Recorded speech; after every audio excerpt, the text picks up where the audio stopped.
नमस्कार, रामात maths classes में आपका एक बार फिर स्वागत है। पिछले वीडियो में हमने परिमेय और अपरिमेय संख्याओं के बारे में विस्तार से चर्चा की थी। इसके साथ एक अन्य वीडियो में हमने परिमेय और अपरिमेय संख्याओं के दशमलव प्रसार के बारे में भी चर्चा की थी। तो दोनों ही वीडियो को जो साथी पहली बार इस चैनल के साथ जुड़े हुए हैं या वीडियो को पहली बार देख रहे हैं, तो उनसे मैं आग्रह करूंगा कि आप उन वीडियो को जरूर देखें, क्योंकि उनके बिना जो है आज का वीडियो आपको बहुत ही अच्छे से समझ में नहीं आएगा। क्योंकि आज की वीडियो में हम जो आवर्ती दशमलव वाली जो संख्या है उनको हम परिमेय संख्या में बदलना सीखेंगे। तो चूंकि पिछले जो वीडियो उसमें हमने जितने भी परिमेय संख्या थी या अपरिमेय संख्या थी उनको हमने दशमलव प्रसार के रूप में बदलना सीखा था। दशमलव प्रसार कौन कौन से होते हैं इसके बारे में हमने बहुत ही अच्छी चर्चा की थी। तो जब तक आप उस वीडियो को नहीं देखेंगे तब तक आपको ये बहुत ही अच्छे से समझ में नहीं आएगा। और ज़्यादातर जो प्रश्न जो बनता है इसमें परिमेय और अपरिमेय संख्याओं का जो चैप्टर है, तो उसमें प्रश्न यही बनता है, ये जो आवर्ती या अनावर्ती दशमलव वाली जो संख्या दी हुई होती है उनको परिमेय संख्या में बदलने का ही ज़्यादा पूछा जाता है या ऑप्शन में दिए जाते हैं। तो ये प्रश्न आपको आना बहुत ही ज़रूरी है, क्योंकि इसके बिना आपके ये प्रश्न ये परिमेय जो चैप्टर दिया हुआ है वो अच्छे से आपके तैयार नहीं होगा। तो आग्रह करूँगा आप उस वीडियो को ज़रूर देखें। साथ ही जो साथी पहली बार इस चैनल के साथ जुड़े हुए हैं तो उनसे एक और निवेदन करूंगा, आप इस चैनल को सब्सक्राइब कर दीजिए, साथ ही बेल आइकन को भी प्रेस कर दीजिए, ताकि जो भी रीड से संबंधित आपके जो वीडियो बन रहे हैं तो उनसे आप कहीं भी वंचित नहीं रहेंगे। साथ ही वीडियो अगर आपको अच्छा लगे तो आप लाइक जरूर करें और अपने साथियों के साथ इसे शेयर भी करें। तो चलिए हम बिना समय गंवाए आज का जो वीडियो शुरू करते हैं और हम परिमेय और अपरिमेय संख्या जो है उनको हम जो आवर्ती दशमलव जो दिए हुए हैं, अब सबसे पहले बात आती है कि दशमलव प्रसार होते क्या है। तो आप उस वीडियो को देखेंगे, फिर भी हम छोटा सा वापस बता दूं। तो जिस तरह ये जो दशमलव जो प्रसार है वो दशमलव प्रसार तीन प्रकार के होते हैं। एक तो शांत और दूसरा जो है वो था आवर्ती अनवसानी आवर्ती आवर्ती दशमलव। ये दो जो प्रकार है, ये दोनों ही प्रकार मैंने जो लिखे वो है हमारे परिमेय संख्याओं के। ठीक है, यानी परिमेय संख्याओं का दशमलव प्रसार जो होगा वो हमेशा या तो शांत दशमलव होगा और या होगा अनवसानी आवर्ती दशमलव। वैसे इस पिछले वीडियो में बहुत ही अच्छे से मैंने समझाया, फिर भी शॉर्ट में एक बार आपको बता दूं कि शांत दशमलव कौन से होते हैं। जिस परिमेय संख्या यानी परिमेय संख्या जो है वो कौन सी होती है, P/Q के रूप में होती है, वो सारी परिमेय संख्या। अब कोई भी परिमेय संख्या है उसका हम अगर दशमलव प्रसार करें, जैसे एग्जाम्पल के लिए मैंने लिखा है 2/3, ठीक है, तो इसका अगर दशमलव प्रसार करें तो इसका मान क्या आएगा, 2 में हमें 3 का भाग देना पड़ेगा, पॉइंट लगा दिया, कितने हो गए 20, 6 × 18, पीछे बच गए 2, पॉइंट लगा हुआ है वापस 20 लगा दिए, 6 × 18, पीछे बच गए 2। इसी तरह से अगर आगे हम करते जाएं तो हमारा लगभग यही हमेशा आंसर आता जाएगा। तो ये जो कहलाते हैं ये इसके दशमलव प्रसार कहलाते हैं किसी भी परिमेय संख्या के। तो उनके जो परिमेय संख्या प्रसार जो आएंगे वो हमें दो तरह से प्राप्त हो सकते हैं। पहला तो कौन सा, शांत रूप में, यानी जो आपको भाग करने के बाद कहीं ना कहीं दशमलव के बाद वो संख्या समाप्त हो जाएगी, तो वहां तक होता है। और दूसरा जो होता है वो होता है अनवसानी आवर्ती दशमलव। अनवसानी वाले जो खत्म नहीं हो, और आवर्ती दशमलव से मतलब है कि दशमलव के बाद किसी न किसी एक अंक की या 2 अंक की या 3 अंकों की उसमें आवर्ती हो रही है बार बार। जैसे अपन ने ये जो एग्जाम्पल लिया तो इसमें बार बार 6 की आवर्ती हो रही है, तो इसका जो मान आया वो आया है 0.6, और इसको हम बार के रूप में इसके ऊपर एक लाइन की जाती है। इसका अर्थ यही है कि 6 जो अंक है उसकी बार बार क्या हो रही है, आवर्ती। ठीक है, ये तो हमने पिछले वीडियो में देख लिया। अब हमें क्या करना है, अगर हमें ये वाला आंसर पहले से दिया हुआ है, दशमलव प्रसार दिया हुआ है, जैसे 0.6 और उसके ऊपर बार का निशान लगा हुआ है, जैसा मैंने पहले प्रश्न में लिया है। तो अब हमें क्या करना है, ये जो आवर्ती दशमलव दिया हुआ है इससे हमें ये परिमेय संख्या ज्ञात करनी है। यानी हमें ये बताना है कि ये जो आंसर है ये कौन सी परिमेय संख्या का आंसर है। तो इसके बारे में इस वीडियो में हम बहुत ही अच्छे से चर्चा करेंगे। तो जो साथी पहली बार इस वीडियो के साथ जुड़े हो उनसे मैं निवेदन कर दूं कि आप वीडियो देखने के साथ ही साथ इसको 1 मिनट स्टॉप करने के बाद इसमें कॉपी और पेन लेके जरूर बैठे, ताकि आपको जो भी इसमें साथ ही अच्छा लग रहा है तो उसके साथ ही साथ आप नोट भी करते जाएँ, ताकि आप कहीं भी कुछ भी मिस नहीं करें। ठीक है, पहला जो एग्जाम्पल मैंने लिया है वो है 0.6। ठीक है, एक दशमलव प्रसार दिया हुआ है 0.6, उसके ऊपर लाइन की वजह बार का निशान किया हुआ है। तो इसका अर्थ ये है, ये जो संख्या है वो कौन सी है, 0.66666, इस तरह से इसकी आवर्ती है। ठीक है, अब हमें क्या करना है, इस जो दशमलव प्रसार वाली जो संख्या है आवर्ती दशमलव, इसको हमें परिमेय संख्या में बदलना है। परिमेय संख्या का अर्थ है उसको P/Q में बदलना है। तो हम क्या करेंगे, सबसे पहले तो इसको हम जो भी संख्या दी उसको हम मान लेंगे x। ठीक है। एक्स बराबर 0.66666 इस तरह से आवृत्ति आ चुकी है। ठीक है, अब हमें दूसरा काम क्या करना है, ये लिखने के बाद अब हमें ये देखना है कि इस प्रश्न में कितने अंकों की आवृत्ति हो रही है। ठीक है, अगर एक ही अंक की आवृत्ति हो रही है तो हम इसको 10 से गुणा करेंगे। अगर 2 अंकों की आवृत्ति हो रही है, जैसे दूसरे प्रश्न में दिया हुआ है 2 और 7 दोनों की आवृत्ति हो रही है, तो हम उसको 100 से गुणा करेंगे। और अगर 3 अंकों की आवृत्ति हो रही हो तो हम उसको 1000 से गुणा करेंगे। यानी जितने अंकों की आवृत्ति हो रही हो उतने हम 10 के गुणांक वाली संख्या है उससे हम क्या करेंगे, गुणा। ठीक है, अब यहाँ पर हमें पहले प्रश्न में केवल एक ही अंक की आवृत्ति हो रही है 6 की, तो हमें क्या करना पड़ेगा, ये जो इसको हम एक समीकरण का रूप देते हैं, ये समीकरण नंबर 1, तो इसको हम क्या करेंगे, इस पूरे ही समीकरण को हम 10 से गुणा कर देंगे। क्या करेंगे, हम इसको 10 से गुणा करके x को 10 से गुणा कर दिया, कितना हो गया 10x। अब ये दशमलव वाली जो भी संख्या है उसको जब भी हम 10 से गुणा करेंगे तो हम क्या करना है, यानी आप जितने जीरो है उतने अंक छोड़ के इस दशमलव को आगे खिसका दीजिए। ठीक है, यानी जब भी हम दशमलव वाला गुणा करेंगे तो जब आप आंसर लाएंगे तो क्या होगा, दशमलव जो है एक अंक यहाँ पीछे खिसक जाएगा, तो इसका जो आंसर आएगा 10 से गुणा करने पर क्या होगा 0.6, दशमलव जो है इस 6 के बाद यहाँ आ जाएगा और पीछे जो है ये 6 की आवृत्ति इसी तरह होती रहेगी ये। ठीक है, अब हमें क्या करना है, ये जो समीकरण 2 है उसमें से हम इसको कर देंगे माइनस। ये जो समीकरण इसको मैं इसके नीचे लिख रहा हूँ, दशमलव के नीचे दशमलव लिखना पड़ता है, ये तो हम जानते हैं जब दशमलव वाला घटाना या जोड़ना करते हैं। तो अब हमें क्या करना है, इन दोनों को समीकरणों को आपस में घटाना है। अब घटाने से क्या होगा, जो दशमलव के बाद में जो अंक है वो सारा मान हमें 0 प्राप्त हो जाएगा। यही हम काम करने के लिए इसको घटा रहे हैं। तो घटाने से क्या होगा, देखिए 10x में से x घटा दिया, कितना आ गया 9x, इधर 0 में 6 में से 6 गया 0 0 0 0 और 6 में से 0 माइनस कर दिया 6। यानी दशमलव के बाद में जितने भी अंक होंगे, क्योंकि हम इनको काउंट तो नहीं कर सकते, लेकिन जब भी इनको माइनस करेंगे तो चूंकि हमने 10 से गुणा किया तो पीछे अंक तो उतने ही बचेंगे अनंत, तो इसमें से हम ये घटा देंगे तो पीछे तो अंक हमारे जो मिलेंगे वो सारे क्या मिलेंगे 0 0। तो दशमलव के बाद में जितने भी 0 है तो उसको हम हटा भी सकते हैं। तो हमें जो समीकरण मिलेगा वो क्या मिलेगा, 9x बराबर 6। तो इसका अर्थ हुआ x बराबर हो गया 6 और 9 का पक्षांतर कर दिया, 2 तिया 6 और 3 तिया 9, तो x बराबर कितना आ गया 2/3। ये हो गई परिमेय संख्या, यानी 2/3 का जो दशमलव प्रसार है वो हमें मिलेगा 0.6 बार। ठीक है, तो बहुत ही अच्छा प्रश्न है, बिल्कुल सिंपल है, थोड़ा सा अच्छा प्रश्न है। इसका आप केवल एक पैटर्न एक बार समझ लें तो आपके ये सारे प्रश्न सही हो जाएंगे। दूसरा जो प्रश्न है वो दिया हुआ है 1.27, इसके ऊपर किया हुआ बार का निशान। ठीक है, तो इसका अर्थ क्या हुआ, 1.27 ये 2 7 2 7 2 7 2 7 2 7 2 7 इस तरह से ये इसकी हो रही है आवृत्ति।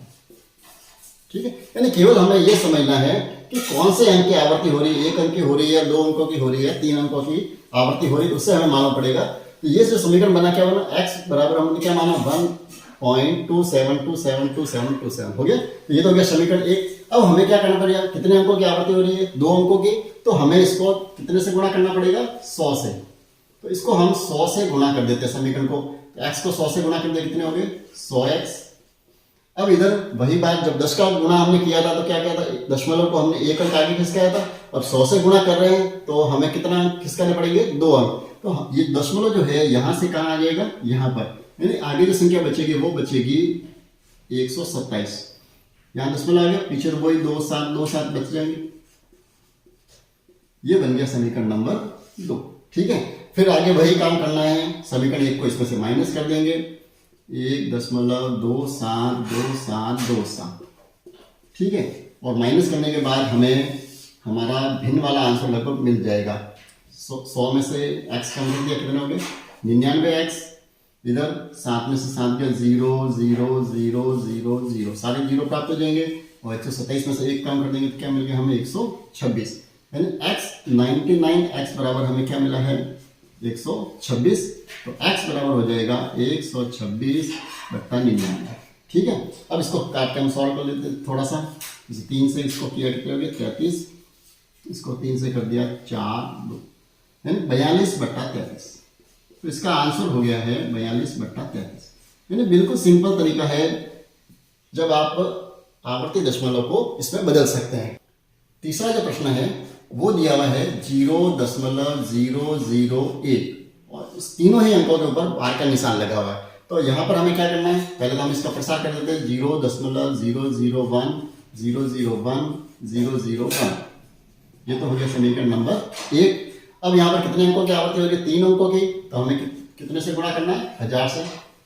तो 1000 से हम गुणा कर देंगे, ये तो हो गया 1000x बराबर यहाँ पर क्या हो गया, दशमलव जो है यहाँ से 1 2 और 3 अंक आगे आ जाएगा, यानी 0.001।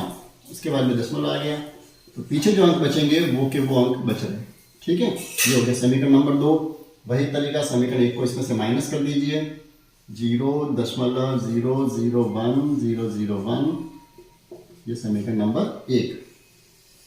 और इसको जब हम माइनस करेंगे क्या होगा, यहाँ पर 1000x में से हमें 1x माइनस करना है, तो पीछे कितने बचेंगे, 999x। इधर 0.000 दशमलव 1 में से 0 माइनस कर दिया 1, तो x बराबर जो है 999x बराबर 1, तो x बराबर जो हमें मिलेगा वो मिलेगा 1/999। ये इसकी परिमेय संख्या होगी। ठीक है, तो ये तो हमने जो प्रश्न किए हैं जिसमें हमारे सारे ही अंकों की आवृत्ति हो रही थी। अब जो जो प्रश्न मैंने लिए हैं वो थोड़े से अच्छे स्तरीय प्रश्न लिए हैं, क्योंकि कंपटीशन एग्जाम के लायक जो है वो ये 2 प्रश्न है। क्योंकि ये जो है ये तो एक बेसिक प्रश्न है, क्योंकि हम जब तक बेसिक प्रश्नों को एक बार अच्छे से नहीं समझेंगे तब तक जो स्तरीय प्रश्न होते हैं उनको हम बहुत ही अच्छे से नहीं कर सकते, इसलिए इनको भी करना बहुत ही जरूरी था। चलिए, अब जो प्रश्न है इन 2 प्रश्नों को हम बहुत ही सरल तरीके से समझेंगे, ताकि आपको कहीं भी इस तरह के जो प्रश्न आपकी गाइड में भी दिए हुए तो उनको करने में आपको कहीं भी दिक्कत नहीं आएगी। चलिए, चौथा जो प्रश्न है वो है x बराबर 0.47। अब इसमें ध्यान ये रखना है कि बार जो लगा वो 4 और 7 दोनों अंकों के ऊपर नहीं है, केवल 7 के ऊपर बार का निशान लगा हुआ है। इसका अर्थ क्या हुआ, जो ये जो दशमलव प्रसार है वो है 0.477777, यानी केवल 7 की आवृत्ति हो रही है, ये ध्यान रखें। ठीक है, अब इसको बदलने का तरीका क्या होगा, बिल्कुल वही तरीका जो हमने अभी तक किया है। कितने अंकों की आवृत्ति हो रही है, केवल 1 अंक की आवृत्ति हो रही है, तो हम इसको किससे गुणा करेंगे, 10 से। तो 10 से हम इसको गुणा कर देते हैं, कितना हो गया ये 10x बराबर, इधर 10 से गुणा करेंगे तो दशमलव कहाँ आ जाएगा, यहाँ से 1 अंक आगे आ जाएगा, तो 0.4 के बाद आ जाएगा दशमलव, यहाँ बच गए 7. ठीक है, अब काम वही करना है, क्या करेंगे हम, समीकरण 1 को इसमें से माइनस करेंगे, x बराबर 0.4777। अब यहां पर आपको थोड़ा सा कुछ अजीब दिख रहा होगा। अब अजीब ये है कि जो हमने 3 जो प्रश्न किए थे उसमें हम जब 10 से या 100 से या 1000 से जब हमने गुणा किया था तो दशमलव के बाद जो प्रसार बचा था वो बिल्कुल सेम टू सेम था, कोई फर्क नहीं था। और यहाँ पर क्योंकि संख्या थोड़ी सी अलग है, तो यहाँ पर जो हम इनको दशमलव का प्रसार जो देखे था, यहाँ पर तो हमारे सारे 7 की आवृत्ति हो रही है, लेकिन इसमें जो है वो 4 और 7 आ रहे हैं। तो यहाँ से हमारा प्रश्न कहीं गलत नहीं है, आप इतना नहीं सोचे, क्योंकि अगर जो भी होगा तो आंसर हमें मिल जाएगा, हमें ज़्यादा विचार करने की आवश्यकता नहीं है। ठीक है, हमें तो वही काम करना है जो हम रेगुलर कर रहे हैं। क्या करना है, हमें तो इनको माइनस करना है, हम इनको माइनस कर दिए, 10 में से x को माइनस कर दिया, क्या बच गया 9x। इधर पीछे जो अंक है उन अंकों की आवृत्ति वो की वो हो रही है, तो उनको तो हम जब माइनस करेंगे तो हमें 0 ही मिलेगा। 7 में से 7 माइनस किया 0 0 0 0। अब यहाँ पर हम 7 में से 4 माइनस करेंगे तो हमें क्या बचेगा 3 दशमलव, यहाँ क्या बच गया 4। ठीक है, यानी कहीं हमें डरने की जरूरत नहीं है, जो भी आंसर आएगा हम उस पर बाद में विचार करेंगे। हमें पहले जो मिल रहे हैं वो मिल रहे हैं 9x बराबर 4.3। ठीक है, x बराबर क्या होगा 4.3/9। और हमें करना कुछ भी नहीं है, यहां से हम इस दशमलव को यहां से हटा देंगे, और दशमलव हटाते हैं क्या होगा 10, और x बराबर हो जाएगा 43/90। बस इतना सा काम करना है। यानी हमें जो लास्ट में जो आंसर मिलेंगे वो हमें थोड़े से दशमलव में मिलेंगे, तो हम दशमलव हटा देंगे तो हमें परिमेय संख्या मिल जाएगी। ठीक है, तो कहीं भी डरने की आवश्यकता नहीं है। आप किसी भी तरह का प्रश्न हो, यानी जितने अंकों की आवृत्ति हो उसी अंकों को आप लिखते हुए इस प्रश्न को हल कर सकते हैं। चलिए, इससे भी एक अच्छा प्रश्न ले लेते हैं, उसके बाद में इस वीडियो को हम समाप्त कर देते हैं, क्योंकि आपके भी समय बहुत कीमती है, तो हम ज़्यादा समय कहीं भी व्यर्थ नहीं करेंगे और आप वो गाइड में जो इससे भी अच्छे प्रश्न दिए उनको भी आप एक बार जरूर सॉल्व करें। और कहीं भी आपको अगर दिक्कत आए किसी भी प्रश्न में तो आप कमेंट्स में जरूर लिखें, तो हम उस प्रश्न को भी वापस ले लेंगे और आपको बहुत ही अच्छे से समझा देंगे। चलिए तो लास्ट जो प्रश्न है उसको भी एक बार हम ले लेते हैं। x बराबर है 0.235। इसमें जो है आवृत्ति जो हो रही है वो 3 और 5 की हो रही है, ठीक है। तो पहला तो क्या करेंगे, हम इसको थोड़ा प्रसार कर देते, दशमलव का 0.2353535 यानी 3-5 की इसमें आवृत्ति हो रही है, ठीक है। अब कितने अंकों की आवृत्ति हो रही है? 2 अंकों की। तो हमें इसको किससे गुणा करना पड़ेगा? 100 से। इसको हम 100 से गुणा कर देते हैं, क्या होगा? 100x बराबर 100 से गुणा करेंगे तो कितने अंकों का बाद दशमलव आएगा? 2 और 3। इसके बाद में आ जाएगा दशमलव 023। इसके बाद दशमलव लगा दिया, पीछे क्या बच गए? 5 3।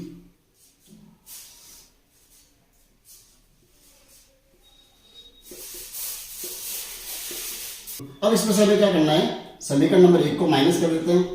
x बराबर 0.23535, ठीक है। यानी तो पीछे जो हमें दशमलव के रूप में जो प्रसार मिलेगा वो 1 या 2 अंक के बाद में तो हमें वो का वो समान ही मिलेगा, तो कहीं भी दिक्कत नहीं आएगी। अब इनको माइनस करेंगे तो क्या होगा? 5 में से 5 गया 0 0 0 0। अब यहाँ पर 5 में से 2 माइनस कर दिए, कितने बच गए? 3 दशमलव, यहाँ बच गए हैं 23। और यहाँ 100 में से x माइनस कर दिया 99x, ठीक है। यानी हमें जो आंसर मिला वो मिला है 99x बराबर 23.3, ठीक है। पीछे वाले 0 सारे हम हटा देंगे।